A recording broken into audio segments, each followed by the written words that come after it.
කොහොමද ඔයාලට සතුටින් පරිස්සමින් ඇති කියලා හිතනවා. ඔන්න ඉතින් අදත් චූටි රවුමක් යන්න තමයි මේ හදන්නේ.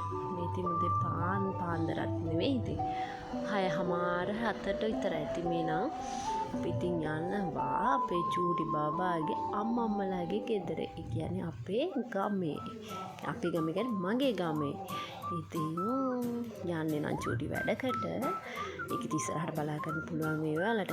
මේ ඉතින් නුවරට යන ගම යන්නේ නුවරට ඉතින් යන ගමන් අතරමඟදී වටපිට බල ලස්සන බල ඉතින් යනවා. මං ආසම වටපිට බල ඒ නිදහස ඒ පරිසරයේ ලස්සනට විඳින්න. ඉතින් අපි පොඩි චූටි කයිකුත් ගහගෙන යන්නේ හස්බන්ඩ්ුයි බබයි මමයි. ඉතින් පොඩි කයියක් ගහගෙන පිටින් යනවා. අතරමඟ ඉතින් හරි ලස්සනයි. එහෙම තමයි ඉතින් අපි බලමුකෝ ඉස්සරහට නේද. ඉතින් අපේ අම්මලා ගෙදර ගියා. ඒ ගියාට ඉතින් මට එදා දවස් නම් මුකුත් රෙකෝඩ් කරන්න දුන්නේ නැහැ. ඉතින් දන්නවනේ ලො ගොඩයි මේ. ඉතින් අපි මේ දැන් අලුත් දවසක්. ඒ කියන්නේ අපේ දෙවනි දවස ගිහිල්ලා දෙවනි දවසේ අපි මේ තව ගමනක් කියන්නේ මේන්ලි ආවේ මේකට. ඉතින් ඒ හින්දා එහෙ යන්න තමයි මේ හදන්නේ. ඉතින් අපි දැන් මේ නුවර ටවුන් එකට ආයෙත් ගිහිල්ලා මේ පාර තමයි මොකද නුවර view point එක තියෙන පාර. මාරම ලස්සනයි, මාරම නිදහස්. නේචර් එක විඳින කෙනෙක්ට උපරිමයෙන්ම විඳින්න පුළුවන් ප්ලේස් එකක් තමයි view point එක කියන්නේ. කියන්නේ නුවර ටවුන් එකම පේනවා. ඒ යන පාර වුණත් හරිම නිදහස්, නිස්කලංක, හිතට මාර සැනසීමක් ගෙන පාරක්. ඉතින් අපි යන්නේ කොහෙද කියලා බලමු නේද?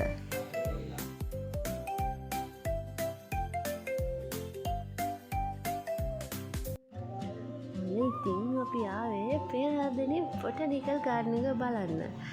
ඉතින් ඒත් එක්ක බලන්න විතරක් නෙවෙයි අද විශේෂ දවසක්. මොකද මේ මගේ යාළුවෝ දෙන්නා ස්කූල් එකකින් අවුට් වුණත් හරි මේ වගේ ඩේ එකක් විදියට අපි ස්පෙන්ඩ් කරන්න ෆස්ට් ටයිම් වගේ මතක හැටියට චූටි අවස්ථාවලදී අපි මීටලා තියෙනවා.